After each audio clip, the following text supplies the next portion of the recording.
Okay.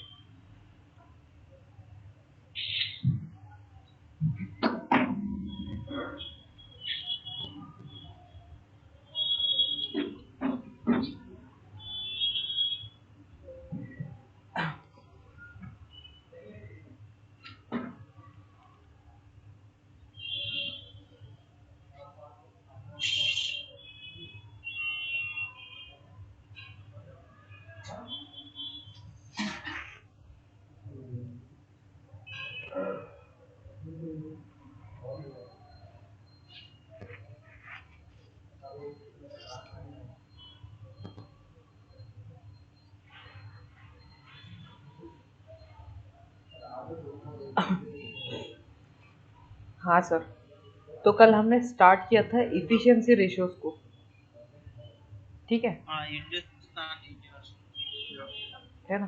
तो यहाँ पे इफिशिएंसी रेशियो के बारे में हम जानते हैं। तो देखिए, पहले 3 रेशियो जो थे वो थे मार्जिन रेशियो। इन सब के ब्रैकेट के अंदर यहाँ पे परसेंटेज में लिखा है, ठीक है? अब इसका लॉन्ग फॉर्म क्या है? इसको कहते हैं हम प्रॉफिट बिफोर इंटरेस्ट, टैक्स और डिप्रिसिएशन, ठीक है? मतलब जो कुछ कंपनी सेल्स करती है, ठीक है? कंपनी ने कोई माल सेल किया, उसके बाद कंपनी को हुई अर्निंग, ठीक है? अर्निंग हुई, तो वो क्या करते हैं, जो उनको एक्सपेंस हुआ ये सेलिंग करने के लिए जो एक्सपेंस लगा, उसको माइनस करके जो मिलता है, उसको हम ये बोलते हैं अर्निंग बिफोर इंटरेस्ट, टैक्स और डिप्रिसिएशन, ठीक है? तो ये क्या है, जब भी कोई कंपनी माल सेल करती है, तो वो माल सेल करने के लिए उसको कितना एक्सपेंस एक्सपेंस लगा टोटल। सपोज आपने मैगी बनाई, मैगी बेची 14 रुपये में, तो आपको 14 रुपये में से कितने रुपए मैगी को बनाने में, उसको ट्रांसपोर्टेशन में, ये सब कॉस्ट लगा सेल करने में टोटल, उसको बोलते हैं एक्सपेंस। और अगर आप एक्सपेंस को माइनस कर देंगे सेलिंग प्राइस से, तो आपको मिल जाएगा ईबिटा, ठीक है? यानी कि प्रॉफिट बिफोर इंटरेस्ट, टैक्स और डिप्रिसिएशन, राइट? और जब भी आप टैक्स और इंटरेस्ट माइनस कर लेते हैं, तो आपको मिलता है यहाँ पे पैट, यानी कि प्रॉफिट आफ्टर टैक्स, ठीक है? तो यहाँ पे आपको यहाँ पे वैल्यू नहीं गिवन है, मतलब प्रॉफिट आफ्टर टैक्स और पीबीटी की वैल्यूज गिवन नहीं है, आपको गिवन है इसके परसेंटेज, ठीक है? मतलब अगर पिछले साल कंपनी ने 100 रुपये का सेल किया था, है ना? तो इस साल कंपनी ने सपोज 110 रुपये का सेल किया है, तो पिछले साल से कंपैरिजन में क्या हुआ, 10% बढ़ा सेल, है ना? इसके अगले साल सपोज कंपनी ने 121 रुपये का सेल किया है, तो यहाँ पे अगले साल क्या हुआ, पिछले साल से 10% और बड़ा माल, है ना? सिमिलरली कोई भी कंपनी के अंदर आप प्रोडक्ट अगर बेचते हो, तो यहाँ पे पैट रहता है, यानी कि प्रॉफिट आफ्टर टैक्स का मार्जिन क्या है आपका, ठीक है? मतलब आप अगर बेचते हो, 2 मिनट,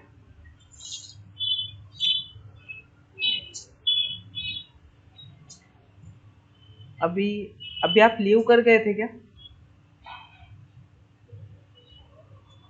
क्या सर? अभी आपने लीव किया था क्या, या किसी ने ज्वाइन किया था क्या मीटिंग? नहीं नहीं। अच्छा, मेरे को आवाज आया ऐसा मीटिंग ज्वाइनिंग का, ठीक है?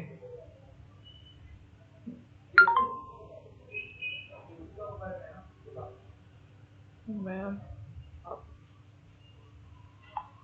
ठीक है।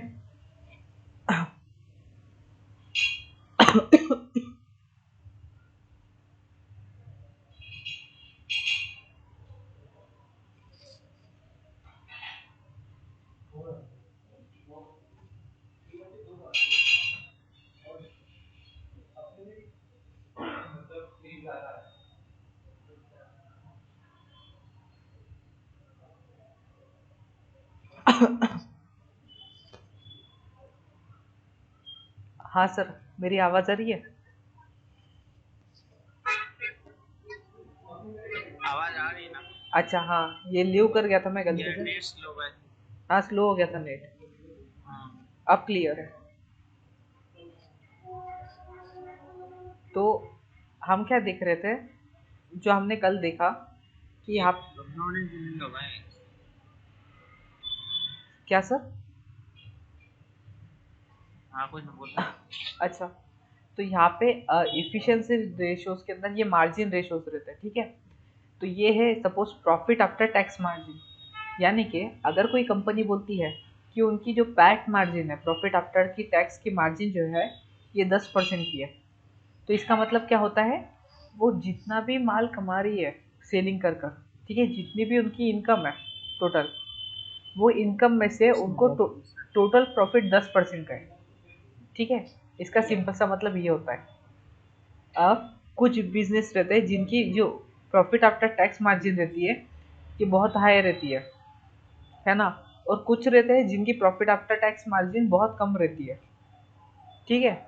तो आपको क्या करना है, आपको ये 1 से ये 15 को कंपेयर नहीं करना है, आपको सेम सेक्टर की कंपनीज को पकड़ना है और सेम सेक्टर की कंपनीज को दूसरी कंपनी से कंपेयर करना है, ठीक है। सर और कौन सी कंपनी बताई थी तुमने कल, हिंदुस्तान और कौन सी? पतंजलि फूड्स बताया था सर, पतंजलि फूड्स, हाँ पतंजलि फूड। ठीक है। हाँ आप पतंजलि की जगह पे कोई भी और एफएमसीजी कंपनी ले सकते हैं, ठीक है। हाँ हाँ। तो वापस आते हैं।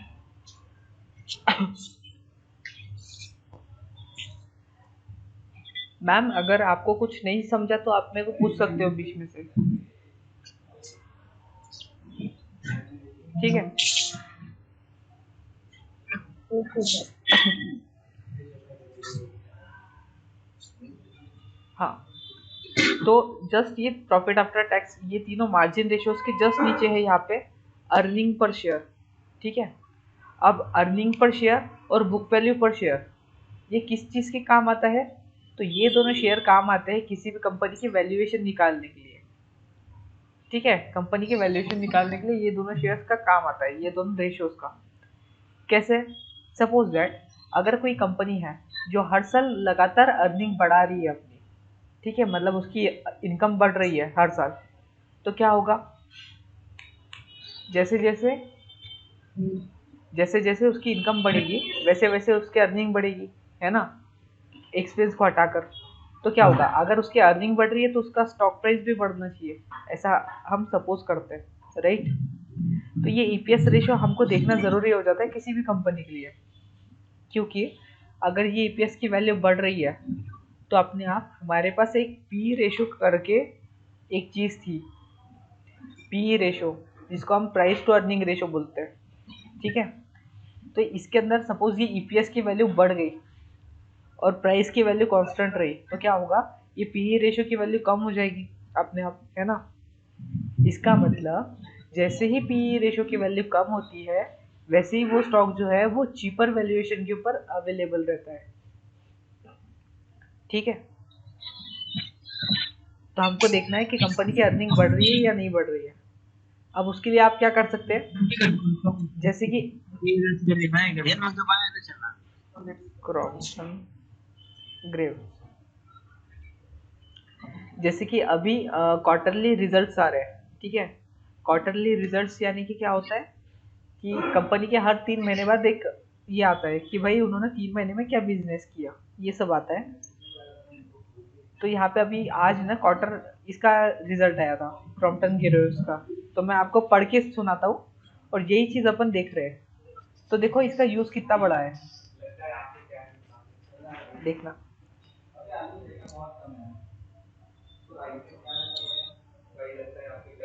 यहाँ पे देखिए क्रॉम्पटन ग्रेव जो है इसने अपने 52 वीक का लो टच किया, 52 वीक का लो यानी कि 1 साल का लो टच किया, ठीक है। और यहाँ पे Q3 का रिजल्ट वीक आया है इसका, ठीक है। Q3 यानी कि साल में 4 क्वार्टर रहते हैं, उसके अंदर से तीसरे क्वार्टर का इसका रिजल्ट खराब आया। अब देखिए इसको पढ़ते कैसे, जैसे कि ये देखिए ये सर ये Q3 क्या रहता है? देखिए अपना जो फाइनेंशियल ईयर रहता है, ठीक है, ये फाइनेंशियल ईयर स्टार्ट होता है मार्च महीने से, तो मार्च अप्रैल और मई, जून। हाँ हाँ सॉरी, अप्रैल से स्टार्ट होता है मार्च में खत्म होता है, तो अप्रैल मई और जून ये हो गया क्वार्टर वन। इसके बाद के 3 महीने क्वार्टर टू, और बाद की जो रहता है ना सितंबर अक्टूबर, सॉरी अक्टूबर नवंबर दिसंबर, ठीक है, अक्टूबर नवंबर और दिसंबर, ये 3 महीने जो रहता है ना, ये रहता है क्वार्टर जनवरी थ्री। फरवरी मार्च। हाँ, और आखिरी क्वार्टर फोर रहता है जनवरी फरवरी मार्च, ठीक है। तो इसका जो बोले तो फर्स्ट अगस्त, क्या बोलते हैं, अप्रैल से Q1 क्या? हाँ, अप्रैल, अप्रैल मई जून Q1 रहता है। हाँ, हाँ, तो देखिए यहाँ पे क्या हुआ, और सितंबर अक्टूबर सितंबर अक्टूबर तो Q3 में आता है, ठीक है, मतलब दिवाली का महीना। अक्टूबर नवंबर दिसंबर Q2 क्या? हाँ, Q3 हाँ, ठीक है। तो इसका रिजल्ट क्या आया, अभी कंपन लगता है ITC भी Q3 में आया है सर। क्या, ITC भी Q3 में आया हुआ है ना? हाँ, अभी जितने भी स्टॉक आ रहे हैं सबके Q3 के रिजल्ट आए हैं, मतलब क्वार्टर थ्री के रिजल्ट आए। देखिए इसका रिजल्ट क्या आया और इसको पढ़ना कैसे पड़ेगा। देखो, कंपनी ने रिपोर्ट किया है 41% का डिक्लाइन, ठीक है, कंसोलिडेटेड नेट प्रॉफिट के अंदर। इसका मतलब क्या, पिछले साल के, देखिए इसके आगे पढ़ता हूँ, डिस्पाइट इतने percent rise in net sales, मतलब इसकी जो सेल्स है ये 7.5% बढ़ी है, लेकिन जो इसका प्रॉफिट है वो 41% नीचे गिरा है, ठीक है।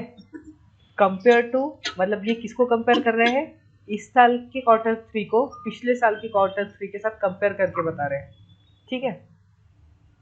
तो इसलिए क्या हुआ, अब यहाँ पे क्या हुआ, इसका जो प्रॉफिट है ये 41% डाउन हो गया, ठीक है, इस साल 41% डाउन हो गया। तो ऑब्वियसली इसके शेयर ने कुछ ना कुछ रिएक्शन दिखाना चाहिए था आज, है ना। और वही चीज़ हमको आज दिखी है इसके स्टॉक के ऊपर। जैसे ही ये स्टॉक ओपन होता है, यहाँ पे ये स्टॉक के अंदर 10% की गिरावट आ गई, ठीक है। यहाँ पे देखिए गिरावट आ गई यहाँ पे स्टॉक के अंदर, राइट। तो इसी तरह से आपको पढ़ना है। हाँ हाँ। अब इससे क्या होगा, अब जैसे कि इसका प्रॉफिट नीचे गिर गया, है ना, अब प्रॉफिट नीचे गिर गया, सेल्स बढ़ गई, तो इसकी ओवरऑल जो अर्निंग है, अर्निंग ये कम हो गई, इसका मतलब तो ये है इसकी कमाई कम हुई ना, इसलिए तो इसका प्रॉफिट कम हुआ, राइट। तो क्या हुआ, अब इसका जो अर्निंग पर शेयर है इसका जो अर्निंग पर शेयर है ये पिछले साल के मुकाबले कम रहेगा, ठीक है। अर्निंग, अब देखिए अर्निंग पर शेयर कम हो गया तो क्या हुआ, इसका पी रेशो ऊपर चले गया, है ना। और जैसे ही इसकी अर्निंग कम हुई इसका स्टॉक प्राइस भी नीचे गिर गया, और सेम होता है स्टॉक के साथ बाकी, ठीक है। इसलिए हमको ये अर्निंग पर शेयर देखना बहुत कंपलसरी है। फिर आता है बुक वैल्यू पर शेयर। तो बुक वैल्यू पर शेयर क्या रहता है कि भाई कंपनी है, कंपनी की बुक वैल्यू क्या है, बुक वैल्यू यानी कि एक रहता है मार्केट वैल्यू जो कि स्टॉक की प्राइस रहती है, और एक रहता है बुक वैल्यू।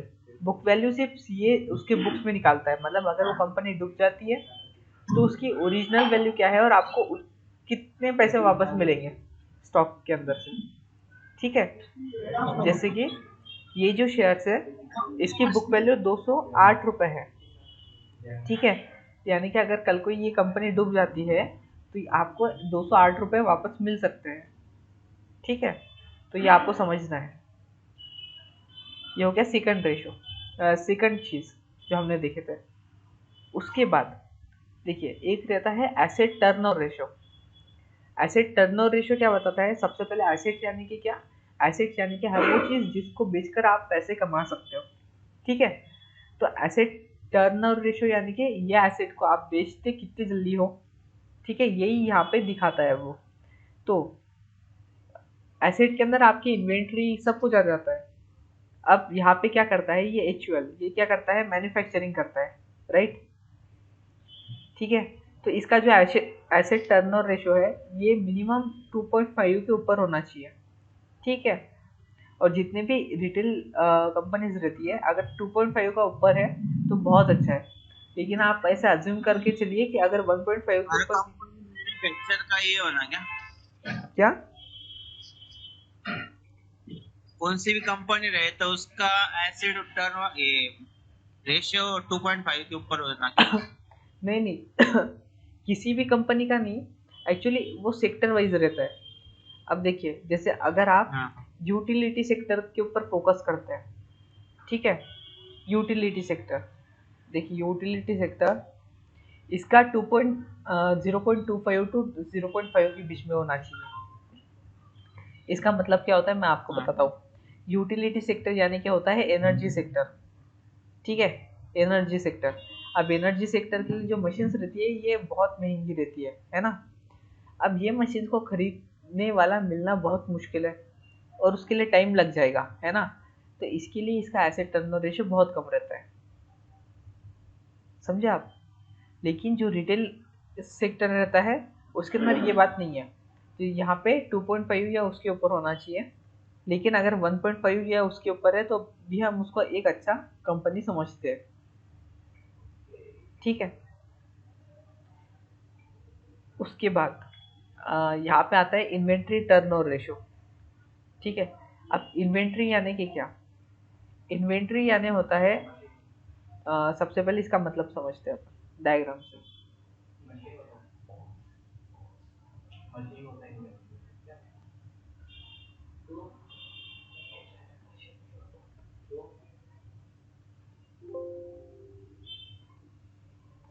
इन्वेंटरी,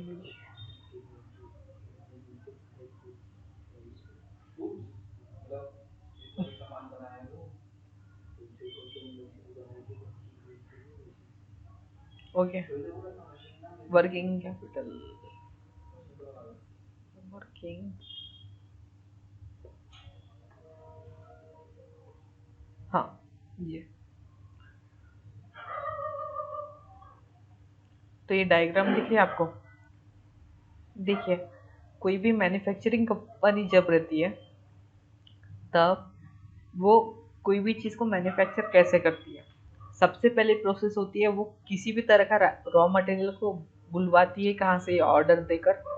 फिर उस रॉ मटेरियल को यूज़ करके अपने फैक्ट्री के अंदर कोई चीज़ बनाती है, ठीक है। फॉर एग्जांपल मैगी बना ली, और ये मैगी को वो यहाँ पे बेचती है शॉप के अंदर, ठीक है, शॉप के अंदर भेजती है। अभी तक वो चीज़ बिकी नहीं है, ठीक है। तो ये जो तीन प्रोसेस है ना, ये जो तीन प्रोसेस है, ये प्रोसेस के अंदर जब वो चीज़ रहती है, जो भी वो प्रोडक्ट बना रहा है, तब हम उसे इन्वेंट्री कहते हैं, ठीक है। वो हो जाती है कंपनी के लिए इन्वेंट्री।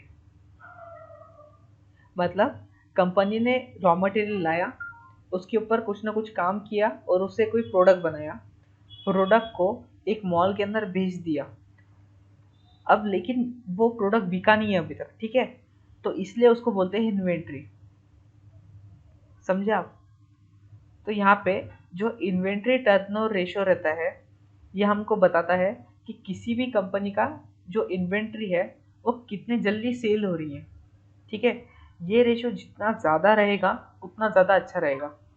क्यों, क्योंकि अगर ये रेशो बहुत ज़्यादा हाई है, सपोज यहाँ पे 15 है ना, और एक दूसरी कंपनी जिसका इन्वेंट्री टर्नओवर रेशो 2 का है, तो इसका मतलब क्या, कि इन्वेंट्री को बेचने के लिए यहाँ पे इनको बहुत कम टाइम लग रहा है, राइट। और जिसकी इन्वेंट्री जल्दी खाली होती है उसका ही ज़्यादा प्रॉफिट होता है यहाँ पे, मतलब उसकी डिमांड बहुत ज़्यादा है चीज़ की, है ना।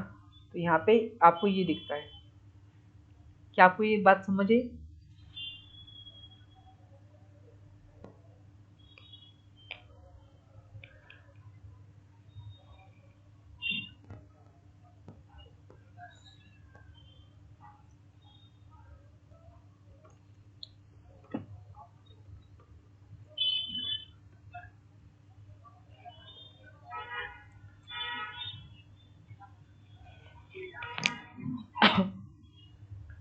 अब देखिए, यहाँ पे मैंने हिंदुस्तान यूनिलीवर को ओपन किया था, ठीक है, और दूसरी तरफ मैं यहाँ पे टाटा कंज्यूमर प्रोडक्ट्स को ओपन कर लेता हूँ। अब क्योंकि ये दोनों ही एफएमसीजी सेक्टर के अंदर काम करते हैं, सेम सेक्टर है, तो हम इसको कंपेयर कर सकेंगे, है ना। तो अगर आप इसका इन्वेंट्री टर्नओवर रेशो देखेंगे तो इसका इन्वेंट्री टर्नओवर रेशो सिर्फ 5 का है, ठीक है। तो इसका, 5.50। हाँ 5.50, तो यहाँ पे 5.50 का है, और वही अगर आप HUL का देखेंगे तो यहाँ पे 15 का है। इसका मतलब हिंदुस्तान यूनिलीवर की जो चीज़ें हैं, जो इन्वेंट्री है, वो जल्दी बिकती है, राइट। लेकिन कंपेयर टू टाटा की जो चीज़ें हैं, ये थोड़ी स्लो स्लो बिकती है, ठीक है। तो इसको हम कहते हैं इन्वेंट्री टर्नओवर रेशियो का फायदा। आपको पता चल सकता है किस प्रोडक्ट की डिमांड कितनी ज़्यादा है, ठीक है। इसके बाद हाँ, जैसा कि मान लो बिस्किट एक आता तो पार्ले जैसा ज्यादा बिकता है, और अभी जो 20 पतंजलि उसका कम बिकता है इसे। एक्चुअली नहीं, यहाँ पे एक्चुअली कौन सा प्रोडक्ट ज़्यादा बिक रही है ये नहीं बता रहे हैं वो। यहाँ पे सिर्फ वो टाइम का बता रहे हैं। सपोज अगर किसी का 15 है, ठीक है, और दूसरे का 5 था, ठीक है, तो ऐसा समझ लीजिए कि जो 15 की चीज़ है उसके लिए ज़्यादा कस्टमर अवेलेबल है ना, और वो जल्दी जल्दी बेच रहा है अपना प्रोडक्ट, ठीक है।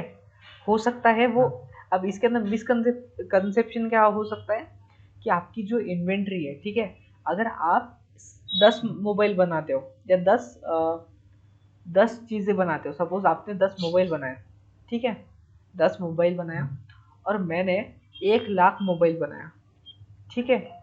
आपने ये 10 मोबाइल को बेच दिया 10 दिनों के अंदर, राइट। लेकिन मेरे को ये 1 लाख मोबाइल को बेचने के लिए लगे 12 दिन, है ना।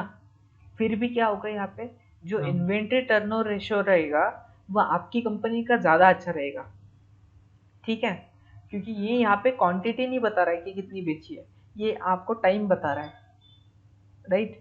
नहीं सॉरी, ये 12 नहीं, ये 8 रहा, ठीक है। तो क्या होगा, ये ज़्यादा अच्छा है क्योंकि इसका इन्वेंट्री टर्नओवर रेशियो क्या रहेगा, थोड़ा हाई रहेगा, ठीक है। और वही मैंने 1 लाख सेल किया, फिर भी मेरा इन्वेंट्री टर्नओवर रेशियो क्या रहेगा, आपसे कम रहेगा, है ना। तो बस ये एक ड्रॉबैक है इसके अंदर, ठीक है। और यही ड्रॉबैक को हटाने के लिए फिर हम काम करते हैं। देखिए, अब यहाँ से नीचे जितने भी हैं ये सब आपको टाइमिंग बताते हैं, ये सब आपको टाइमिंग बताते हैं, ठीक है। अब टाइमिंग कैसे बताते हैं हम एक एक करके देखते हैं। सबसे पहले आता है यहाँ पे डेब्टर टर्नओवर रेशियो, ठीक है।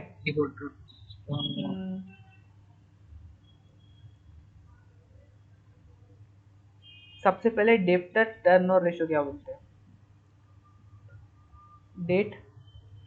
Debtor turnover ratio. डेटर का मतलब क्या होता है, अगर कंपनी ने किसी को कोई माल बेचा, ठीक है। अब कंपनी 5-10 रुपए का माल तो बेच नहीं रही, वो माल बेचती है बल्क के अंदर, है ना। तो जो डिस्ट्रीब्यूटर्स रहते हैं उनके पास 60 डेज या 90 डेज का क्रेडिट रहता है। ये क्रेडिट के अंदर क्या करते हैं डिस्ट्रीब्यूटर, वो पूरा माल बेच देते हैं, जहाँ से पैसे आए तो फिर ये 90 डेज के बाद वापस कर देंगे कंपनी को, है ना। तो इसको बोलते हैं डेटर टर्नओवर रेशो, मतलब रेशो नहीं, डेटर टर्नओवर, ओके। तो अब क्या हुआ, अगर किसी कंपनी के लिए ये डेटर टर्नओवर जो है इसकी वैल्यू अगर कम रही, ठीक है, तो इसका मतलब कंपनी उस सामने वाले डिस्ट्रीब्यूटर से जल्दी यहाँ पे पेमेंट रिसीव करती है, ठीक है। उसके पीछे लग जाती है पेमेंट रिसीव करने के लिए, राइट। अब सपोज यहाँ पे 29 है, अब इसको हम डेज के अंदर काउंट करते हैं, ठीक है। सपोज कोई कंपनी है जो इसको 29 डे के अंदर पेमेंट रिसीव करती है ना। वही टाटा कंज्यूमर है, इसका जो डेटा टर्नओवर रेशियो है यहाँ पे 15 का है। नहीं नहीं नहीं, यहाँ पे फिर से थोड़ी सी गलती होगी, मैंने बताया सही था, लेकिन इसके अंदर क्या है, अगर सपोज किसी कंपनी का डेटा टर्नओवर रेशियो ये हाई है, ठीक है, तो मतलब वो कंपनी जो है इफिशिएंटली प्रोसेस कर रही है अपने ड्यूज को कलेक्ट करने के लिए, ठीक है। यहाँ पे डेज नहीं आता है, सॉरी ये मिस्टेक है मेरी, यहाँ पे डेज नहीं आते, मतलब ये टाइमिंग के ऊपर नहीं आता है, ये आपको इफेक्टिवनेस बताता है कंपनी का, उसका पैसा वापस लेने का, ठीक है। अब फॉर एग्जांपल किसी कंपनी का डेटा टर्नओवर रेशियो है 10 और दूसरी का है 5, जो 10 वाली कंपनी है वो ज़्यादा इफेक्टिवली अपने जो क्रेडिट है, अपने जो डेट है उसको वापस लेती है सामने वाले से, ठीक है।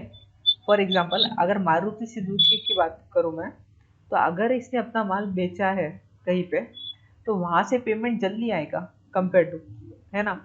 वही अगर मेरी कोई नई नई कंपनी है, मैंने स्टार्टअप लॉन्च किया और ये भी 4 व्हीलर स्टार्टअप है मेरा, तो यहाँ पे क्या होगा कि अगर मैं किसी को बेचता हूँ, तो ये जो डिस्ट्रीब्यूटर है वो यहाँ पे टाइम पास करेगा मेरे को पेमेंट करने के अंदर, राइट।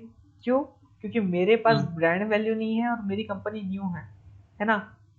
लेकिन यही टाइम पास वो मारुति सुजुकी के साथ नहीं कर सकता, क्योंकि ये वाली कंपनी जो है मारुति, इसके पास एक ब्रांड वैल्यू है। ये चाहे तो ऐसे 10 डिस्ट्रीब्यूटर खड़े कर सकती है, लेकिन मैं नहीं कर सकता, राइट। तो इसीलिए जिसका डेटा टर्नओवर रेशियो ये बहुत हाई रहता है, वो कंपनी ज़्यादा अच्छे से इफिशिएंटली कलेक्ट कर सकती है पैसे। समझ गए आप? ठीक है। और ये जो है, ये आपको इफिशिएंसी बताती है कि कितने इफिशिएंटली कंपनी वापस लेती है। लेकिन अगर मैं दिनों के अंदर बताऊँ, ठीक है, जैसे मैं टाइमिंग बता रहा था ना, तो दिनों के अंदर अगर मैं बताऊँ, तो वो ये वाला रेशो है, डेज ऑफ रिसीवेबल्स। ठीक है, ये आता है दिनों के अंदर। जैसे कि अगर मैंने किसी को माल बेचा, तो वो मेरे को यहाँ पे 23 दिन के अंदर मेरे पैसे वापस करता है, ठीक है। लेकिन अगर हिंदुस्तान यूनिलीवर के अंदर किसी ने माल बेचा, तो वो मुझे 12 दिन के अंदर पैसे वापस करता है, ठीक है। तो आप बताइए, एक तरफ मेरे को 26 दिन के अंदर मिल रहे हैं, एक तरफ 12 दिन के अंदर मिल रहे हैं, ठीक है। तो जहाँ से मेरे को 12 दिन के अंदर माल पैसे वापस आ रहे हैं, वो ज़्यादा प्रॉफिटेबल रहेगी कंपनी, क्योंकि यहाँ पे उसके पास पैसे जल्दी आ रहे हैं, है ना। और इसलिए ये फैक्टर आपको क्या दिखाता है, ये आपको दिन दिखाता है, टाइमिंग दिखाता है कि कितने दिन के अंदर वापस आते हैं पैसे, ठीक है।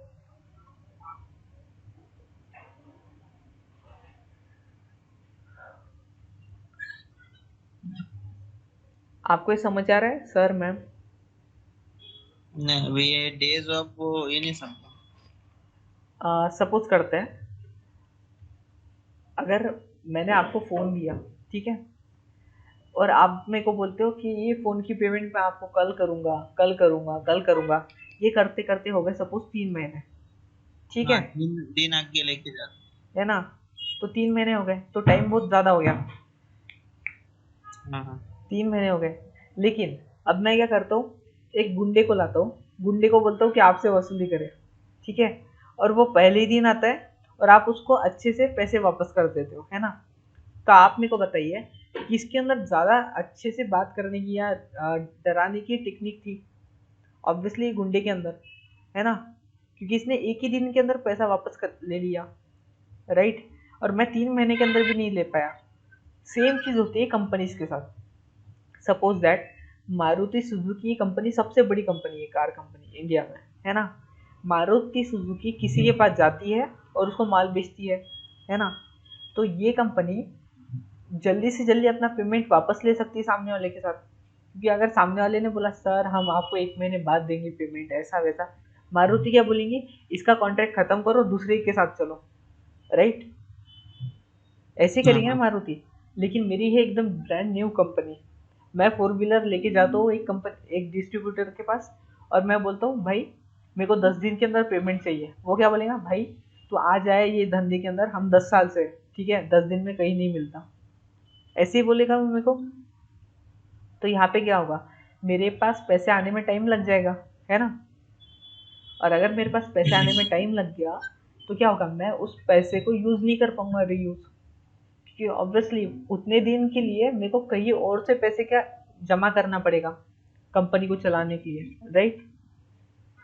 तो इसीलिए जिसका डेज ऑफ रिसीवेबल बहुत कम रहता है, वो कंपनी अच्छे से इफिशिएंटली काम करती है। क्या अब आपको समझा?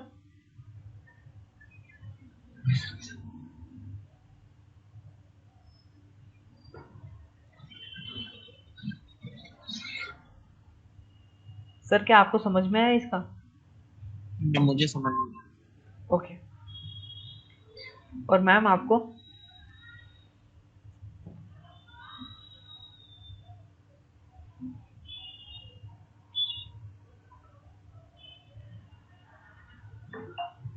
ओके। तो जो सेकंड रेशो है वो इसी की तरह है, लेकिन एक तरफ अपन क्या बोल रहे हैं, रिसीवेबल, डेज ऑफ रिसीवेबल के अंदर क्या रहता है, मैंने सामने वाले से वसूली की, राइट। लेकिन डेज ऑफ पेएबल के अंदर क्या देखेंगे हम, कि अगर मैंने किसी से रॉ मटेरियल खरीदा है, ठीक है, तो ये रॉ मटेरियल खरीदने के लिए, तो ये जो रॉ मटेरियल है इसको खरीदने के लिए मैंने कहीं ना कहीं से तो ऑर्डर किया होगा, है ना। तो जहाँ से मैंने ऑर्डर किया है वहाँ से वो पैसे मेरे पास आते हैं, मतलब प्रोडक्ट मेरे पास आया, लेकिन मैंने सामने वाले को पेमेंट नहीं किया, ठीक है, मेरे को उसको पेमेंट करनी है अभी, राइट। अब क्या करेगी, यहाँ पे फिर से मारुति का एग्जांपल लेते हैं। सपोज मारुति सुजुकी है, उसने क्या किया, यहाँ पे पेमेंट करी, ऑर्डर किया, लेकिन पेमेंट नहीं किया क्योंकि उसका ऑर्डर था 10 लाख करोड़ का सपोज, ठीक है। अब कंपनी वाला दे देगा सामने रॉ मटेरियल उसको, है ना। अब मारुति क्या बोलती है कि हम जो यहाँ पे 10 करोड़ का ऑर्डर दिया तुमको, इसका पेमेंट 2 महीने बाद करेंगे, ठीक है। तो सामने वाला मान जाएगा क्योंकि उसने बहुत ज़्यादा वैल्यू का ऑर्डर किया है। लेकिन अगर मैं किसी डिस्ट्रीब्यूटर के पास जाता हूँ और मैं बोलता हूँ कि भाई मैं आपको 1 महीने बाद पेमेंट करूँगा, तो वो सामने वाला मेरे को बोलेगा तू इतना लेट नहीं कर सकता, तेरे को कल की कल पेमेंट करनी पड़ती है, ठीक है, 1 दिन के अंदर अंदर, ठीक है। तो यहाँ पे क्या हुआ, मेरे को पेमेंट जल्दी करनी पड़ी, मतलब मेरा डेज ऑफ पेएबल क्या हो गया, कम हो गया। और इसी के वजह से क्या होता है, जो कंपनीज का डेज ऑफ पेएबल बहुत कम रहता है वो अपने पैसों को यूज नहीं कर पाती है इफेक्टिवली। नहीं तो ऐसा समझिए, अगर मेरे को आपको पैसे देने हैं, राइट, लेकिन मैं आपको टाल रहा हूँ कि भाई सर मैं आपको अगले महीने पैसे दूंगा, है ना। तो आपको 100 रुपये देना है मेरे को। अब 1900 रुपये को अगर मैं आपको नहीं देता हूँ, तो उन 100 रुपये से मैं ट्रेडिंग करके 200 रुपये बना सकता हूँ, है ना। और उसी 200 रुपये को यूज करके मैं उसमें से 100 रुपये आपको दे दूंगा और 100 रुपये मेरा प्रॉफिट हो गया, राइट। तो इसी तरह से कंपनीज भी करती है। तो जो भी कंपनीज के पास ये टैलेंट रहता है, ये ब्रांड वैल्यू रहती है कि वो अपने जो रॉ मटेरियल बेचने वाला है अगर उसको लटका सके पैसे देने के लिए, तो उसको लटका कर अब वो पैसे को कहीं और यूज कर सकती है इफेक्टिवली, राइट। तो ये डेज ऑफ पेबल जितना ज़्यादा रहेगा एक अच्छी कंपनी के लिए उतना अच्छा है, ठीक है। जैसे कि हिंदुस्तान यूनिलीवर है, अब ये क्या करती है, सपोज इसने कहीं से माल ऑर्डर किया, तो इसका पेमेंट ये 141 डेज के अंदर करती है, ठीक है। लेकिन टाटा कंज्यूमर्स को अगर हम लेंगे, तो अगर इसने कहीं से माल ऑर्डर किया तो यहाँ पे ये 102 दिन के अंदर पेमेंट करती है ना। मतलब पूरे के पूरे कितने दिन, 40 दिन पहले पेमेंट करती है। तो इन 40 दिनों का फ़ायदा वो यूज नहीं कर पाएंगी, है ना। तो आपको देखना है कि आपकी कंपनी का डेज ऑफ पेएबल और डेज ऑफ रिसीवेबल कैसा है। इससे पता चलेगा कि आपकी कंपनी की मैनेजमेंट कितनी स्ट्रांग है ना, आपकी कंपनी की ब्रांड वैल्यू मैनेजमेंट कितनी स्ट्रांग है, ये आपको पता चलेगा इससे। क्या आप समझ गए ये बात?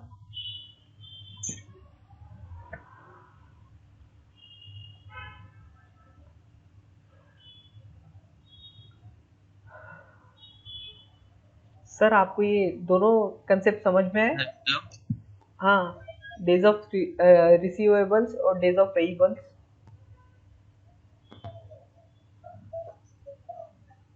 डेज ऑफ पेबल्स 140 है हाँ हाँ और इनका टाटा का 102 है। हाँ हाँ। हाँ, तो कौन सी कंपनी फिर ये क्या 102 वाली क्या? नहीं, 140 वाली। उसका रीज़न क्या है, अब आप इसको दिनों के हिसाब से समझिए। हिंदुस्तान यूनिलीवर 140 दिन के बाद सामने वाले को पेमेंट करता है, ठीक है। लेकिन जो दूसरी कंपनी हाँ है टाटा, वो 102 दिनों के अंदर सामने वाले को पेमेंट करता है। अब क्या होगा इससे, क्योंकि टाटा ने जल्दी पेमेंट कर दिया तो वो 40 दिन का एक्स्ट्रा यूज नहीं कर पाएंगा उस पैसे को, है ना। सपोज अगर उसको 40 दिन का 2% इंटरेस्ट मिल रहा होगा तो वो नहीं ले पाएंगे इंटरेस्ट, है ना। तो इसलिए जो कंपनीज का डेज ऑफ पेएबल ज़्यादा होता है वो कंपनी एक अच्छी मैनेजमेंट के साथ काम करती है, ऐसा हम समझते हैं। क्या अब आपको समझ आया? हम्म, ठीक है, यस। ओके। तो आगे बढ़ते हुए यहाँ पे देखिए, यहाँ पे दो और है, एक है डेज ऑफ इन्वेंट्री और एक है वर्किंग कैपिटल साइकिल। अब ये दोनों क्या रहता है, मैंने जस्ट आपको अभी बताया था कि डेज ऑफ इन्वेंट्री क्या रहती है। सपोज ये वाला फिगर, अब यहाँ पे क्या है, अ, इतना पोर्शन अगर आप कंसिडर करेंगे, एक कंपनी है, कंपनी ने क्या किया, रॉ मटेरियल को लाया, ठीक है, रॉ मटेरियल से कोई चीज़ बनाई, प्रोडक्ट बनाया अपने फैक्ट्री के अंदर, वो फैक्ट्री से उसको शोरूम तक पहुंचाया, यानी कि शॉप तक पहुंचाया। तो ये पूरी इतनी, इसमें ये 3 स्टेप के अंदर उसको हम कहते हैं इन्वेंट्री, ठीक है। लेकिन अब जो शॉप वाला है, इसने ये प्रोडक्ट को बेच दिया, मतलब सेल कर दिया, और वहां से पैसे आ गए, मतलब कैश आ गया, ठीक है, कंपनी को। तो ये जो पूरी साइकिल बनती है एक, इसको हम बोलते हैं वर्किंग कैपिटल साइकिल, ठीक है। तो आप मेरे को बताइए, अगर कोई कंपनी है जिनकी वर्किंग कैपिटल साइकिल कम है, तो वो अच्छी रहेगी कि जिसकी वर्किंग कैपिटल साइकिल ज़्यादा रहेगा वो अच्छी रहेगी?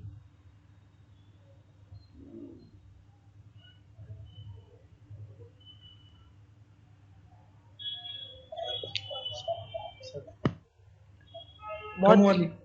कम वाली, है ना, क्योंकि कम वर्किंग कैपिटल साइकिल है, इसका मतलब क्या हुआ, वो जल्दी यहाँ पे रॉ मटेरियल को लाता है, उसको जल्दी से प्रोडक्ट के अंदर कन्वर्ट करता है, उस प्रोडक्ट को जल्दी से शोरूम के ऊपर भेजता है, और उतने ही जल्दी उसके माल बिकते हैं और उसको पैसा वापस आता है ना। तो इससे हमको समझ में आता है, जिस भी कंपनी का वर्किंग कैपिटल साइकिल ये कम होता है, वो कंपनी ज़्यादा इफेक्टिवली काम कर पाएगी, है ना।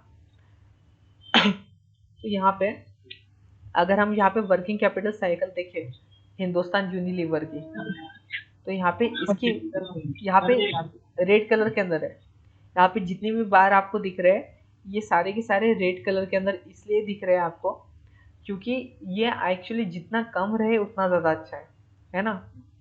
तो यहाँ पे देखिए, यहाँ पे 137 था एक टाइम पे, -137, तो ये जितना निगेटिव रहे उतना ज़्यादा अच्छा रहता है। तो अभी देखिए, अभी ये कितना है, -104, ठीक है, 104 दिन के अंदर ये काम करता है। अगर वही हम टाटा कंज्यूमर की बात लें, तो जो इसका वर्किंग कैपिटल साइकिल है वो 13 दिन का है, ठीक है, यानी कि इतना बड़ा, इतना कम नहीं है। तो यहाँ पे जो टाटा कंज्यूमर्स है, ये यहाँ पे पीछे रह जाता है एचयूएल से कंपैरिजन में, राइट। मतलब अपना माल एचयूएल जल्दी बेचता है और ऊपर से उसके पैसे भी जल्दी वापस आते हैं, ठीक है।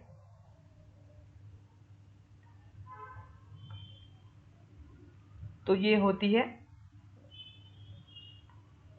इस तरह से आप वर्किंग कैपिटल साइकिल को यूज कर सकते हो। क्या आपको समझे ये बात?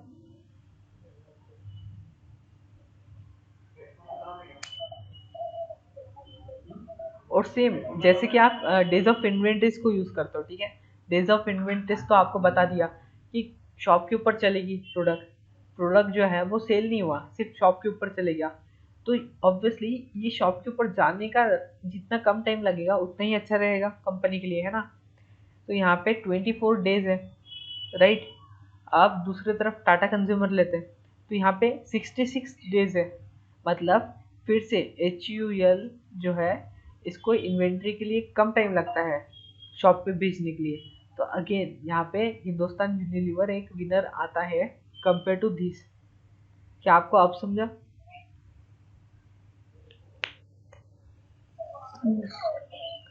ओके। तो अब मैं दूसरा एग्जांपल लेता हूँ, अब आप मेरे को बताना कि कौन सी कंपनी ज़्यादा अच्छी है, ठीक है। एक तरफ लेता हूँ मैं टाटा मोटर्स, और दूसरी तरफ लेता हूँ मैं महिंद्रा, महिंद्रा एंड महिंद्रा।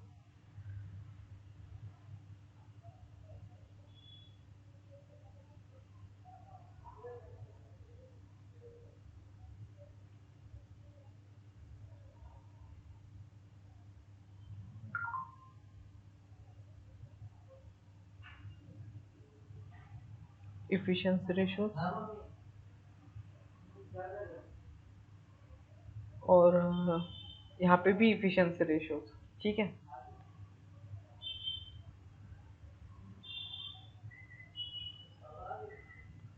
ओके, तो देखिए यहाँ पे महिंद्रा एंड महिंद्रा का एसेट टर्न रेशियो है 0.55, ठीक है, 0.55। और दूसरे तरफ टाटा मोटर्स का एसेट टर्न रेशियो है 0.84। तो आप बताइए 0.55 वाला अच्छा है, मतलब महिंद्रा अच्छी है कि टाटा मोटर्स?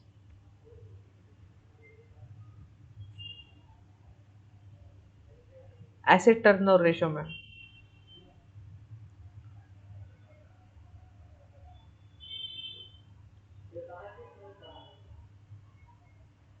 आप कुछ भी बता सकते हैं, अगर गलत हुआ तो मैं आपको बता दूंगा।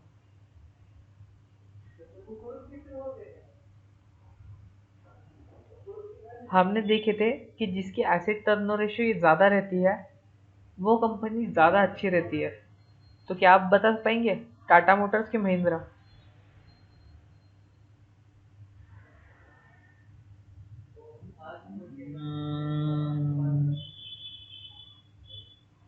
पर उनके सर इन्वर्टर टर्न रेशो बड़ी ना।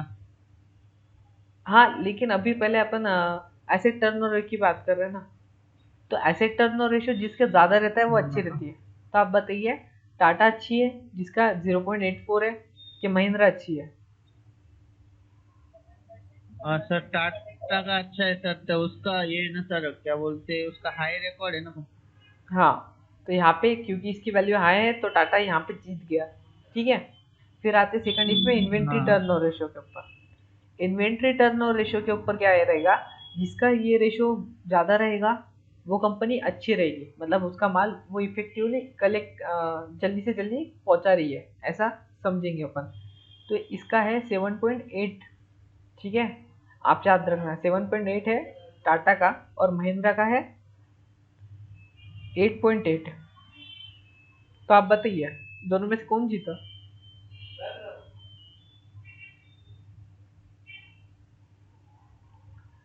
जिसका इन्वेंट्री टर्नओवर रेशियो ज़्यादा रहेगा वो जीतेगा।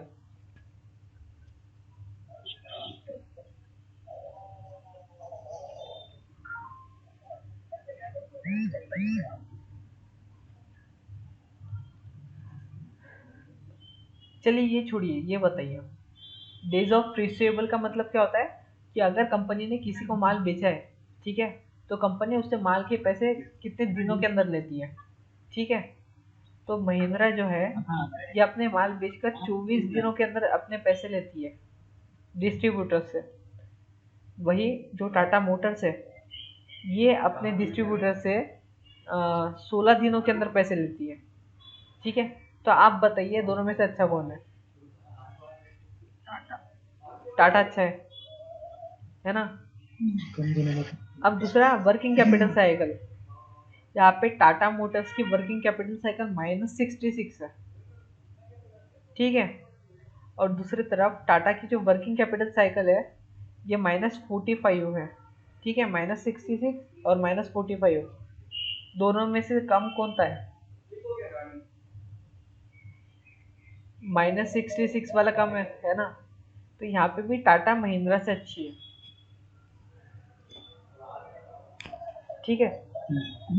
तो मतलब इतने रेशियोज को देखने के बाद हमको एक बात क्लियर कट समझ आती है कि जो इफिशिएंसी है टाटा की मैनेजमेंट की वो महिंद्रा के मैनेजमेंट से थोड़ी हायर लेवल के ऊपर है, ठीक है। मतलब अच्छे से काम करती है उसकी मैनेजमेंट कंपनी की, ठीक है। उसके बाद यहाँ पे नीचे दो रेशियोज है, ठीक है। एक तो आपको पता होगा इफेक्टिव टैक्स रेट क्या है रहता है, ठीक है। जैसे अपन टैक्स भरते हैं वैसे ही कंपनी भी टैक्स भरेगी, तो उनको कितना टैक्स भरना पड़ा इस साल के अंदर वो रेट रहता है ये इफेक्टिव टैक्स रेट, ठीक है। और जो सेकंड चीज रहती है वो रहता है डिविडेंड पे आउट रेशो, ठीक है। अब इसके पहले मैं आपको डिविडेंड बता देता हूँ। देखिए कंपनी का रिजल्ट आता है, ठीक है। उस रिजल्ट के बाद कंपनी को होता है प्रॉफिट, ठीक है। अब ये प्रॉफिट का कंपनी को दो चीज़ कर सकती है, एक तो इसको अपने शेयर होल्डर के साथ बांटना, ठीक है, और दूसरा तो अपने बिजनेस के अंदर री इन्वेस्ट करना, ठीक है। तो जो कंपनीज रहती है बड़ी बड़ी, वो यहाँ पे शेयर होल्डर को भी थोड़ा सा प्रॉफिट देती है और री इन्वेस्ट भी करती है बिजनेस के अंदर, ठीक है। तो जब कंपनी अपना जो प्रॉफिट का हिस्सा है वो शेयर होल्डर को देती है एज अ डिविडेंड, ठीक है, तो सपोज एक शेयर के ऊपर 2 रुपए का डिविडेंड है, मतलब एक शेयर के ऊपर शेयर होल्डर को 2 रुपए मिलेंगे, है ना, सीधा बैंक अकाउंट के अंदर। तो ये चीज़ यहाँ पे डिविडेंड पे आउट रेशो बताता है। इसका मतलब क्या, सपोज कंपनी का जो डिविडेंड पे आउट रेशो है वो 100 का है। इसका मतलब क्या, अगर कंपनी को प्रॉफिट हुआ है 100 रुपए का, तो 100 में से 100 रुपए का कंपनी डिविडेंड बांट रही है, ठीक है। इसका मतलब ये होता है। अगर कंपनी का डिविडेंड पे आउट रेशियो 20 का है, इसका मतलब क्या, अगर कंपनी को 100 रुपए का प्रॉफिट हुआ है तो वो 100 में से 20 रुपए का डिविडेंड दे रही है और 80 रुपए री इन्वेस्ट कर रही है अपने बिजनेस के अंदर, ठीक है। तो ये डिविडेंड पे आउट रेशियो आपको ये बताता है। देखिए यहाँ पे टाटा मोटर्स के अंदर dividend pay out ratio given ही नहीं है, बोले तो इसका डिविडेंड नहीं मिलता है इसके अंदर, ठीक है। तो ये इफिशिएंसी रेशियोज आपको समझ में आया सर?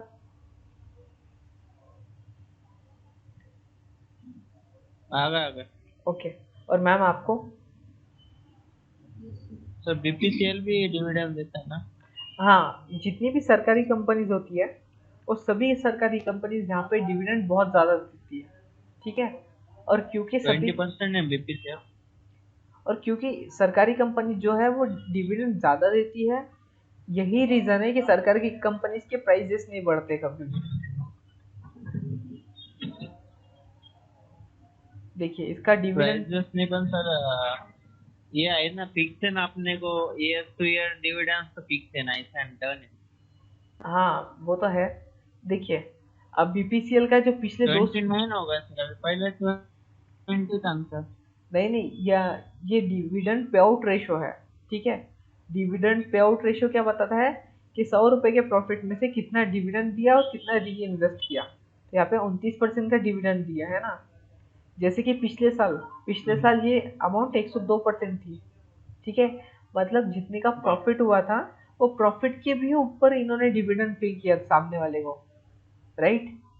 और उसके पहले ये 106 थी, है ना, मतलब जितना प्रॉफिट हुआ पूरा की पूरा प्रॉफिट यहाँ पे शेयर कर दिया, राइट। इसको बोलते हैं डिविडेंड पे आउट रेशो। और डिविडेंड यील्ड काय को बोलते हैं, डिविडेंड यील्ड यानी कि करंट मार्केट प्राइस के कितने परसेंट का डिविडेंड यहाँ पे कंपनी बांटती है, उसको बोलते हैं अपन dividend pay out, dividend yield. Suppose किसी की डिविडेंड यील्ड है 10 रुपए, 10%, तो इसका मतलब वो करंट मार्केट प्राइस का 10% का डिविडेंड सामने वाले को हर साल देती है, ठीक है। सर हाँ हेलो।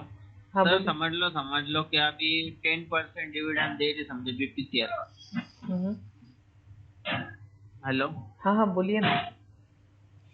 अपन ने 10 लाख ये ले शेयर्स ले 10 लाख रुपए के, हाँ हाँ तो 10% डिविडेंड से बोले तो 1 लाख में से पर ईयर डिविडेंड ही आएंगे ना अपने को। हाँ हाँ, 1 लाख रुपए आपको पर ईयर डिविडेंड आएगा।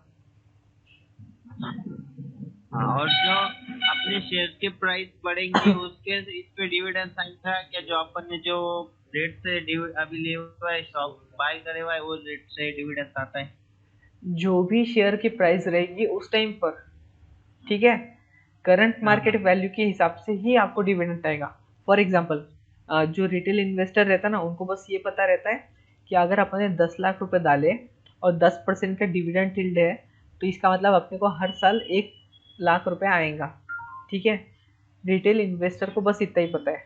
लेकिन वो ये भूल जाते हैं, सपोज दैट अगर स्टॉक की प्राइस यहाँ पे 400 रुपये है, ठीक है, और वो 400 रुपये के ऊपर स्टॉक खरीद रहे हैं और डिविडेंड यील्ड 10% की है, तब तो उनको आएगा 10 लाख के हिसाब से डिविडेंड, है ना, राइट। लेकिन जब स्टॉक की वैल्यू यहाँ से गिर जाती है और ये 100 रुपये हो जाती है, ठीक है, तब उनका आएगा ये 100 रुपए के 10% के हिसाब से डिविडेंड। ठीक है, तो ये बात आपको ध्यान रखनी है। हाँ तो हाँ, इसीलिए समझ रहे, जो करंट वैल्यू से अपने डिविडेंड आता है। हाँ, करंट वैल्यू के हिसाब से अपना डिविडेंड आता है ना। तो इसीलिए जो भी डिविडेंड पेइंग स्टॉक रहता है, जो भी डिविडेंड पे करते हैं स्टॉक, उन सभी स्टॉक को खरीदने का असली टाइम कब रहता है? सभी डिविडेंड पेइंग, मार्च एंड के बाद। गलत, वो सभी डिविडेंड स्टॉक को खरीदने का असली टाइम रहता है जब वो डिविडेंड के स्टॉक बहुत ज़्यादा नीचे गिर जाते हैं। ठीक है, जैसे कि 100 रुपये का स्टॉक 400 रुपये का स्टॉक है, अगर वो गिर के यहाँ पे आ जाता है 40 रुपये पे, ठीक है, किसी रीज़न की वजह से, तो इस टाइम पर ये स्टॉक को खरीदना बहुत ज़्यादा फायदेमंद रहता है। क्यों? क्योंकि इसका डिविडेंड पे आउट रेशो है 10% है ना। आपने 40 के हिसाब से खरीदा, तो स्टार्टिंग में आपको आ रहे थे 4 रुपये का डिविडेंड। ठीक है, सोचिए जब ये वापस 400 पे गया, क्योंकि गवर्नमेंट कंपनी है ना, तो यहाँ पे आपको 400 के 10% डिविडेंड मिलेगा, यानी कि 40 रुपये का डिविडेंड हर साल मिलेगा, राइट। और आपने तो सिर्फ 40 में खरीदा था, तो आपको 10% नहीं 100% का डिविडेंड मिल रहा है यहाँ पे। ठीक है, तो ये एक फायदा होता है डिविडेंड पेइंग स्टॉक को सस्ते में खरीदने का। आप समझ गए?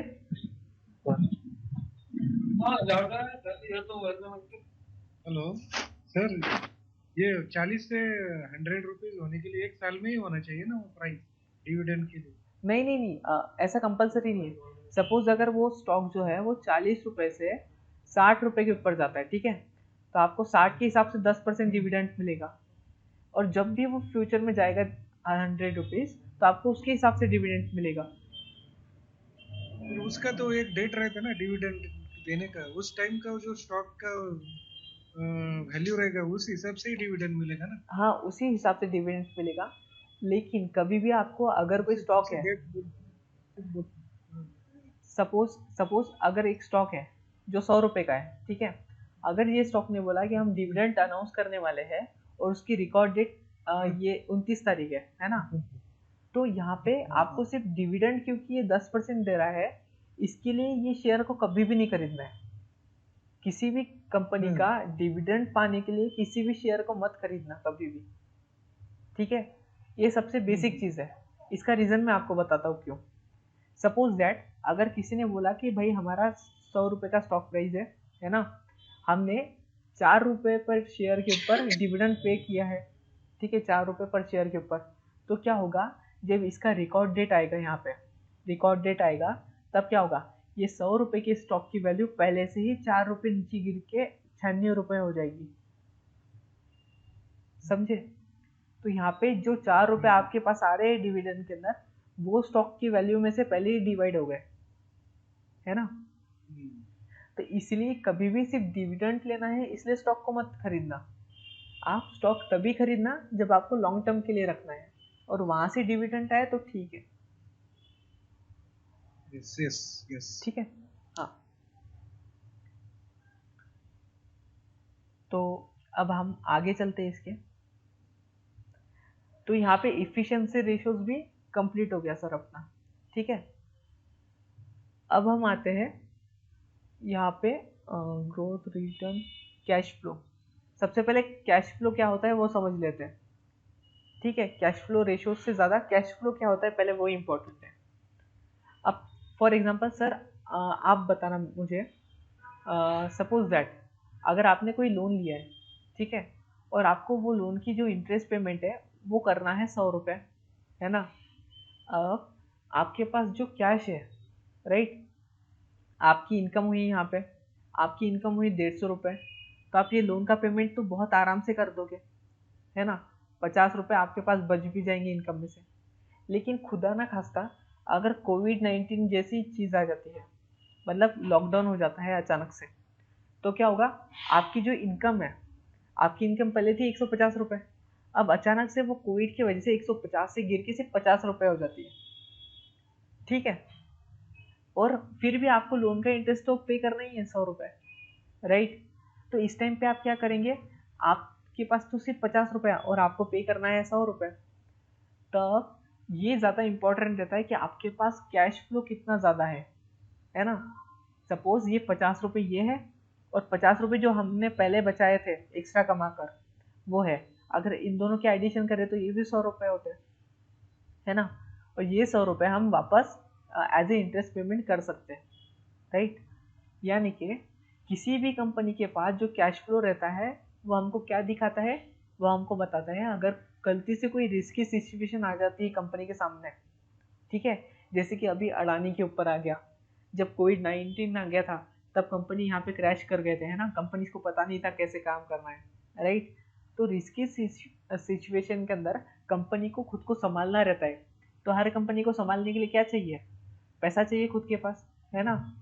और ये पैसा जो रहता है कंपनी के पास ये लिक्विड फॉर्म में रहता है, बोले तो ये कैश रहता है उनके पास, और इसको ही हम कहते हैं कैश फ्लो स्टेटमेंट, ठीक है। सर अभी अदानी समझ लो वो लॉस गया बता रहे, पर उसका भी तो अभी इंक्वायरी बता है ना, तो आरबीआई के बैंक से क्या स्टेटमेंट मांग रही थी, हाँ हाँ हाँ। तो आई भी हो सकता है ना वो अभी तो ये बात लोन नहीं। एक्चुअली उसकी जो लोन की अमाउंट है वो स्टार्टिंग के लोन के अमाउंट तो चुका सकता है, ठीक है। लेकिन बात क्या है, जैसे जैसे लोन की अमाउंट बढ़ती रहेगी, है ना। आगे सपोज आज से 6 महीने बाद कोई ना कोई लोन उसने लिया होगा या कोई बॉन्ड बेचे होंगे, और ये बॉन्ड की मैच्योरिटी हो जाएगी, है ना। तब उसको हद से ज़्यादा इंटरेस्ट पे करना पड़ेगा कंपनी को, मतलब बैंक को। क्यों, क्योंकि क्या हो रहा है अभी मार्केट के अंदर जो इंटरेस्ट रेट है, ठीक है, आईआर इंटरेस्ट रेट, ये हमेशा बढ़ रहा है, ऊपर ही ऊपर जा रहा है ना। तो यहाँ पे लोन का इंटरेस्ट पेमेंट और ज़्यादा करना पड़ रहा है, जहाँ पे उसको 100 रुपये का पेमेंट करना पड़ रहा था, क्योंकि यहाँ पे इंटरेस्ट रेट बढ़ रहा है तो 100 की जगह पे 125 का करना पड़ रहा है, राइट।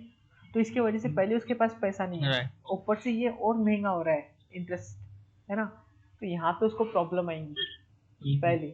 और सेकंड चीज़ ये कि भाई ये इंटरेस्ट का पेमेंट अगर करना है तो दो ही रास्ते हैं, एक तो वो कमाई ज़्यादा करे, है ना, मतलब इनकम अपनी बढ़ाए, राइट। नहीं तो दूसरा लोन ले, ताकि वो पहले का इंटरेस्ट पेमेंट कर सके जैसे वो अभी तक कर रहा था। लेकिन लेकिन अब क्या है, अब तो उसके पास लोन लेने के लिए, मतलब कोई उसको लोन देने के लिए भी तैयार नहीं है, क्योंकि उसका नाम इतना खराब हो गया, है ना। तो अब कोई लोन नहीं देगा तो इसका मतलब क्या, उसको इनकम ही बढ़ानी पड़ेगी। लेकिन वो जादूगर तो है नहीं जो अगले 6 महीने के अंदर अंदर अपना इनकम बढ़ा लेगा सटाक कर, नहीं बढ़ा सकते इतनी जल्दी, है ना, टाइम लग सकता है।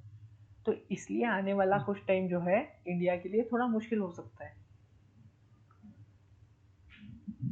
ठीक है। और यही रीज़न है कि आपको हमेशा कैश फ्लो देखना चाहिए।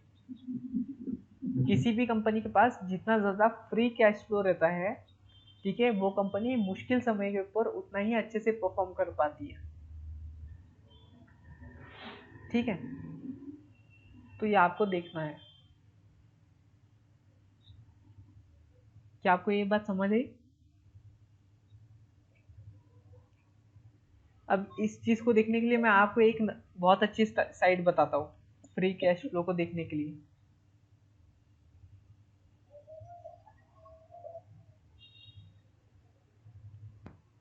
देखिए, टिकटे पे क्या एप्लीकेशन है, यहाँ पर जाकर आप कंपनीज का कैश फ्लो देख सकते हैं, ठीक है, कि कंपनी के पास अभी कैश कितना है, ताकि वो उसको मुश्किल समय के ऊपर यूज़ कर सके। तो हम एक बार देख लेते हैं कि कितना है। दोस्त,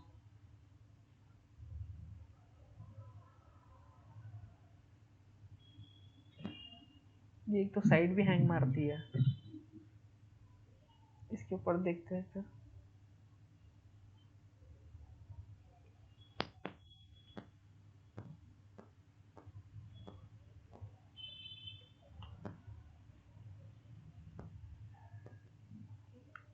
नहीं, वो हैंग मार रही थी अभी। यहाँ पे मैं दूसरे कंपनी के ऊपर आया, ठीक है। तो देखिए यहाँ पे कैश फ्लो स्टेटमेंट दिखा रहा है। हाँ, तो सबसे पहले क्या है यहाँ पे, कैश फ्रॉम ऑपरेटिंग एक्टिविटीज। ठीक है, किसी भी कंपनी के पास तीन टाइप की एक्टिविटीज होती है कंपनी के अंदर। नंबर वन होती है ऑपरेटिंग एक्टिविटी। ऑपरेटिंग एक्टिविटी यानी कि मेरा जो कोर बिजनेस है, मेरा बिजनेस है सपोज मैगी बना के बेचने का, है ना। तो मैं जो मैगी बना के बेचता हूँ और वहाँ से पैसा कमाता हूँ, वो हो जाता है मेरा कैश फ्रॉम ऑपरेटिंग एक्टिविटीज, मतलब जो ऑपरेशन में करता हूँ उससे, पहला। दूसरा हो जाता है कैश फ्रॉम इन्वेस्टिंग एक्टिविटीज। अब इससे क्या हुआ, देखिए मेरा बिजनेस क्या है कि मैं मैगी बनाता हूँ और उसको बेचता हूँ, है ना।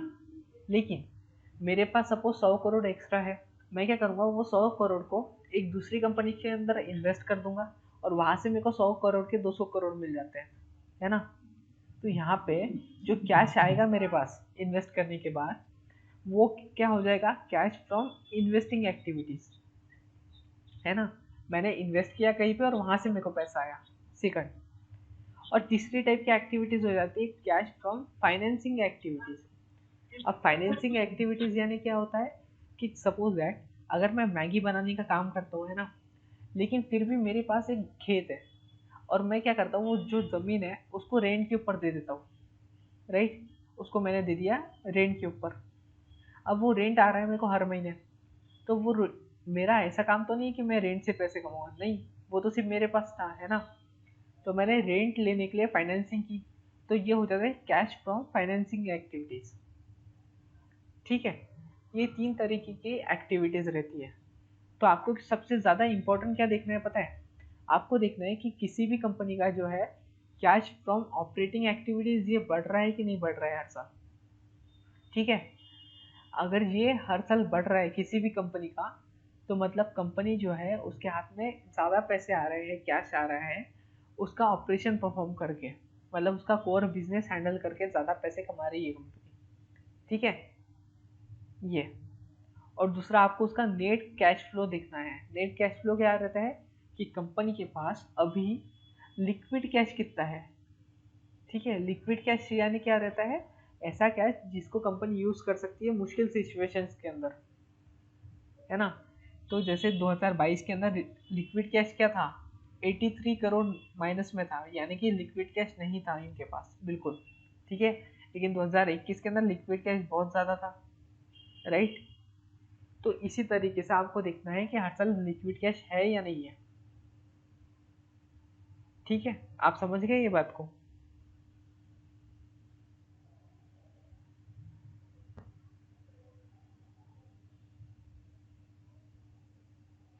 सर आपको समझ में आ गया।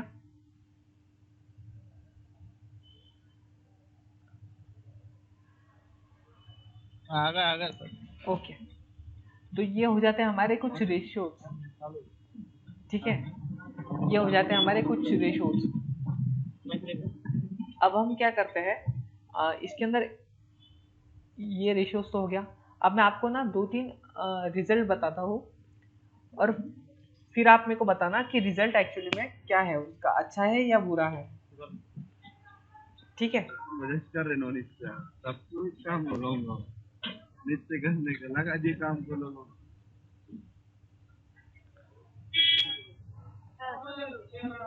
हाँ हाँ हेलो सर। अमन को बनाने हाँ बोलो सर। हाँ, तो देखिए यहाँ पे आपने स्टॉकेज एप्लीकेशन डाउनलोड कर लिए होंगे, है ना। तो ये एप्लीकेशन के अंदर सबसे फ्रंट पेज के ऊपर आपको यहाँ पे न्यूज़ और अपडेट्स दिखती है ना। तो आपको क्या करना है, ये न्यूज़ और अपडेट्स के ऊपर क्लिक करना है। ठीक है, आप जैसे ही यहाँ पे क्लिक करते हो, तुम्हारा मतलब ये नहीं लग रहा मेरे पास जा ये नहीं बोला आप यहाँ पे जैसे ही क्लिक करते हो, ओके, तो वैसे ही आपको क्या दिखता है यहाँ पे आपको, पता ना। आप जैसे ही यहाँ पे क्लिक करते हो आपको बहुत सारी न्यूज़ दिखती है। ठीक है, जो आज के दिन की है, यहाँ पे 3 फरवरी। तो आप क्या कर सकते हो, उसको पढ़ सकते हो। लेकिन अब मेरे को क्या कर देखना है, मेरे को देखना है कि आज कौन कौन से कंपनी के रिजल्ट्स अनाउंस हुए हैं।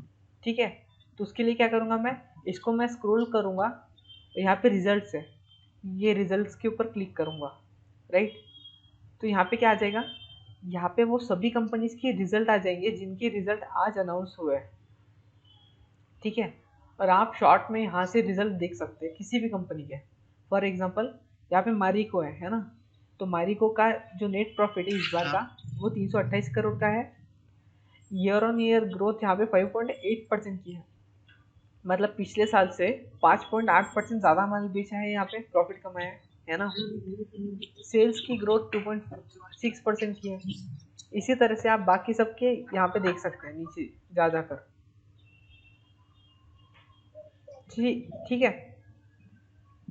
जैसे कि SBI और मैं यहाँ पे मनप्पुरम फाइनेंस, देखिए मैं आपको बता रहा था कि जो मनप्पुरम फाइनेंस है इसको फायदा हो सकता है फ्यूचर में, है ना। क्यों? क्योंकि जो गोल्ड है, जो सोना है, सोने के रेट यहाँ पे बढ़ रहे हैं हर साल। और ये मनप्पुरम फाइनेंस यहाँ पे गोल्ड लोन के अंदर काम करता है ना, तो मनप्पुरम फाइनेंस का हाँ तो यहाँ पे मनप्पुरम फाइनेंस का यहाँ पे जो नेट प्रॉफिट है वो 50% ज़्यादा है कंपेयर टू लास्ट ईयर। और यहाँ पे इसकी सेल्स के अंदर भी ऊपर गया। इसका मतलब आपको सीधा सीधा क्या दिख रहा है कि यहाँ पे इसका सेल और प्रॉफिट दोनों बढ़ रहा है। इसका मतलब इसका जो EPS है, EPS इसकी वैल्यू भी ऊपर जाएगी, है ना। और जैसे ही इसकी EPS की वैल्यू ऊपर जाती है इसकी PE रेशियो सस्ता हो जाएगा और ये कंपनी और जल्दी ऊपर भागेगी, ठीक है।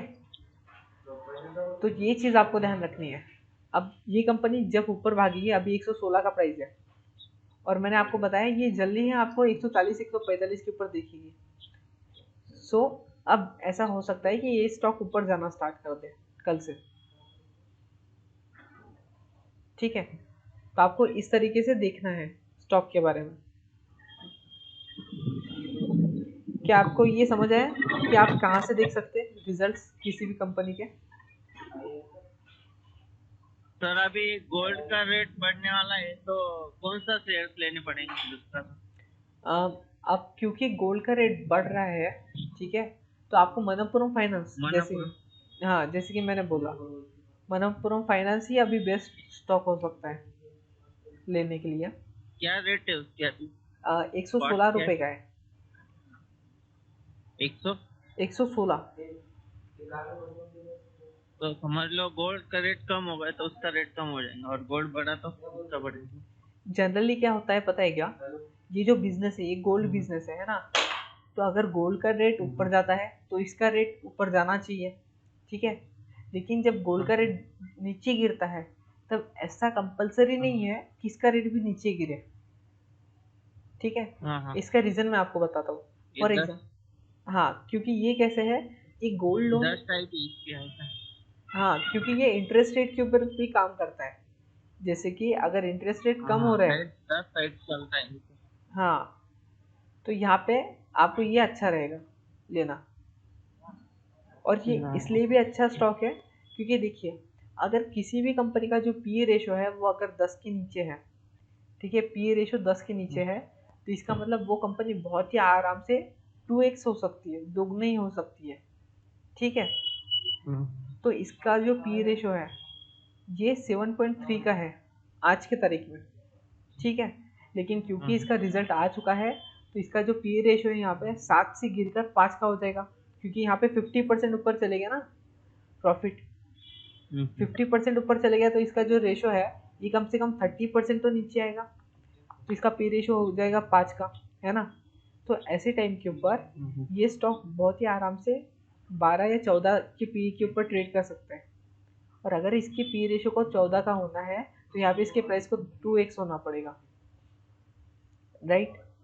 तो इसलिए आपको यहाँ पे प्रॉफिट बहुत राइट। ज़्यादा है। और यहाँ पे जो लॉस है आपका, ये लॉस बहुत ही निग्लिजिबल है क्योंकि ये बहुत ही कंसोलिडेशन कर रहा था कई टाइम से और अभी एक्चुअली में ये ऊपर आया है, ठीक है। तो ये पूरा सिचुएशन है।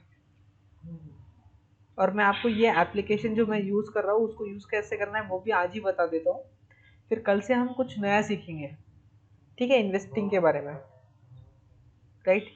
तो अभी देखिए कल क्या है सर? कल कल सर अभी तक हमने क्या देखा, अभी तक हमने देखा कि किसी भी कंपनी को, अभी तक इन्वेस्ट हाँ, अभी इन्वेस्टिंग के अंदर हमने क्या देखा कि अगर सपोज दैट आपको कोई कंपनी सिलेक्ट करनी है, आपने कोई सेक्टर चूज किया है ना, वो सेक्टर में 10 कंपनीज है, तो आपको कैसे पता करना चाहिए कि वो जो 10 कंपनीज है वो 10 में से कोई एक कंपनी बहुत अच्छी है। ये चीज़ हमने देखी कि आपको अलग अलग रेशोज रहते हैं ना, अलग अलग चीज़ें रहती है, तो ये सब देख के ये पता करना चाहिए। लेकिन सबसे पहली बात तो ये है कि आपको कैसे पता करना चाहिए कि आपको किस सेक्टर के अंदर इन्वेस्ट करना है, ये आपको पता करना पड़ेगा ना सबसे पहले तो, राइट। तो अब हम कल से देखेंगे कि आपको कैसे भी किसी सेक्टर के फ्यूचर के बारे में जानना है कि वो सेक्टर आगे जाके पैसा बना सकता है कि नहीं बना सकता है, इसके ऊपर हम कल बात करने वाले हैं। और ये जो चीज़ है कल की, ये one of the most important thing है ये पूरे कोर्स की, क्योंकि यहाँ पे आपको कोई नंबर्स नहीं रहेगा, ठीक है। जैसे कि मैंने आर ओ या आर ओ सी के अंदर क्या बोला आपको कि यहाँ पे 15-15-10 का नंबर था, है ना। लेकिन ये जो हाँ बताए। यहाँ पे जो सेक्टर सिलेक्शन है, यहाँ पे आपको नंबर्स नहीं रहेगा, यहाँ पे आपको लॉजिकल देखना पड़ेगा, लॉजिक का यूज़ करना पड़ेगा, ठीक है। तो अगर आप लॉजिक का यूज़ करते हैं तो आप बहुत अच्छे से किसी सेक्टर को चॉइस कर सकते हो। और एक बार आपने सेक्टर को चॉइस कर लिया तो आपको कंपनी को चॉइस करने के अंदर तो कोई प्रॉब्लम नहीं है, वो तो अपन ने देख लिया अभी, है ना। तो सर कल, अभी इसमें अभी कितना 9 डेज हो गए ना अपने आज। हाँ हाँ तो ऐसा है ना, अभी तो 20 डेज रहे समझ लो 1 मंथ के लिए। हम्म, तो उसमें अभी बाद में इक्विटी भी होना है ना अपने को, इक्विटी और बैंक ऑप्शन ट्रेडिंग। हाँ तो उसके लिए अपन तो जाएंगे ना अपना इसके बाद। नहीं, वही बात है, तो क्लास अपना 1 मंथ का है ना। हाँ 1 महीने का है ना। तो 1 महीने में इतना पूरा हो जाएगा आपके पास, तो ऐसा है ना। तो ये प्रोसेसिंग बहुत लंबी चल रही, तो कुछ इक्विटी के बारे में और इन्वेस्टिंग में भी कर बताना पड़ेगा ना आपको। हाँ हाँ, तो अभी अभी कल जो है, कल परसों हम बिजनेस मॉडल के बारे में समझेंगे, ठीक है। फिर मैं आपको परसों के दिन ही हाँ एक प्रॉपर लिस्ट दूंगा, ठीक है, कि ये चेक लिस्ट है, आपको किसी भी कंपनी के अंदर इन्वेस्ट करने से पहले ये सारी चीज़ें देखनी चाहिए, ठीक है, और उसके अंदर इन्वेस्ट करना चाहिए फिर, ठीक है। अब क्या हो गया, आपने कंपनी सिलेक्ट कर ली, यहाँ से आपने इन्वेस्टिंग करने के लिए कंपनी सिलेक्ट कर ली। लेकिन मैं हमेशा बोलता हूँ कोई भी कंपनी सिलेक्ट करने के लिए सिर्फ अच्छी कंपनी होना ज़रूरी नहीं है। अगर आप उसको 1000 के भाव पे लोगे कंपनी को तो आपको कम रिटर्न मिलेगा, लेकिन अगर वो कंपनी को आप 500 के भाव पे ले लेते हो तो आपको हमेशा दुगना रिटर्न मिलेगा, है ना, सस्ते में लेंगे तो। अब हमने वैल्यूएशन तो तय कर ली, लेकिन वो स्टॉक नीचे गिरेगा भी कि नहीं, ये कैसे तय करना, ये सारी बातें के अंदर हम बाद में बात करेंगे जब हम ट्रेडिंग सीखेंगे ना चार्ट पैटर्न के ऊपर। तब हम ये सब जानेंगे कि स्टॉक नीचे कब गिर सकता है, कब ऊपर जा सकता है, ये सब। हाँ, वही बात है ना। हाँ, वैसा टाइम भी वेस्ट नहीं होगा। नहीं नहीं, ये पैरेलली ऐसे ही चलता है। इन्वेस्टिंग को सबसे ज़्यादा टाइम इसलिए लगता है क्योंकि इन्वेस्टिंग के लिए आपको थोड़ा सा सोचना पड़ता है, आपको लॉजिक लगाना पड़ता है, ठीक है। हाँ, लॉन्ग टाइम के वास्ते कर। हाँ, आपको थोड़ा लॉजिक लगाना पड़ता है, इसलिए एक्सप्लेन करने में टाइम लगता है। लेकिन जब आप चार्ट के ऊपर जाते हो तब आपको उतना लॉजिक जो सामने दिख रहा है उसके ऊपर ही लॉजिक लगाना है, कुछ अलग से सोचना नहीं है। तो ये बात है, तो अपन करेंगे सब कुछ एक एक करके क्लियर, ठीक है। तो आप एक काम करना, सबसे पहले ठीक है। ये जो एप्लीकेशन है स्टॉकेज, इसको डाउनलोड करके इसके अंदर अलग अलग सेक्शंस रहते हैं, ठीक है। फॉर एग्जांपल जैसे कि मैंने आपको अभी डाउनलोड बताया, किए हुए हैं। हाँ, तो इसके अंदर जो न्यूज़ रहती है आप न्यूज़ को देख सकते हैं यहाँ पे, है ना, बहुत सारे न्यूज़ आती है। सर आज आई आईटीसी के बारे में मैंने देखा है कि अभी वो सिगरेट की कंपनी ना। हाँ हाँ, हाँ, तो उसका तो रेंज सी भी नहीं बढ़ा और पी भी नहीं बढ़ा। उसका सी भी नहीं बढ़ा और पी भी नहीं बढ़ा, ठीक है। तो वो उसने जगह पे आज बुम बुम करा आज। मूवमेंट नहीं दिया होगा ना आज। हाँ, आज मोमेंट ही नहीं हुई। हाँ, तो क्योंकि इसने मूवमेंट नहीं किया आज, है ना, इसलिए आज इसका पी सी कुछ नहीं बढ़ा, जबकि इसका रिजल्ट बहुत ज़्यादा पॉजिटिव आया है आज, ठीक है, इसको प्रॉफिट हुआ है अच्छा खासा, ठीक है। तो आप एक बार ये स्टॉकेज को अच्छे से देख लेना, फिर मैं आपको दिखाऊंगा। एक्चुअली में इसका प्रो वर्जन भी है, लेकिन वो मैंने अभी खरीदा नहीं है, आप इसको भी यूज़ कर सकते हो। ठीक है, मैं आपको प्रो वर्जन का टिकर टेप यूज़ करके दिखाऊंगा, क्योंकि मेरे पास टिकर टेप का प्रो वर्जन है। नहीं तो ठीक। हमने तो अभी तो कुछ ये नहीं किया तुम्हारा, तुमने जो बोले वो बाय नहीं कर, अब कर अभी मनापुरम और IRTC आर ये एफ दो से। शेयर से चूज कर। हाँ, IRF से। और सर एक और चीज़, जैसे कि अगर आपको देखना है कि किसी भी इन्वेस्टर्स के पास, मतलब सबसे पहले ये देखते हैं, आपको अगर आपने सेक्टर को सिलेक्ट कर लिया, किसी भी सेक्टर को, ठीक है, जिसके बारे में हम कल देखने वाले हैं, तो आपने अगर किसी भी सेक्टर को चॉइस कर लिया कि आपको इसी सेक्टर के अंदर इन्वेस्ट करना है, तो उस सेक्टर में कौन कौन सी कंपनी है ये देखने के लिए आपको ये यहाँ पे आना पड़ेगा। तो यहाँ पे सभी सेक्टर्स है, ठीक है, ये सेक्टर्स के अंदर आप यहाँ पे क्लिक कर सकते हो, और यहाँ पे आप इन्वेस्ट करने के लिए कंपनीज देख सकते हो।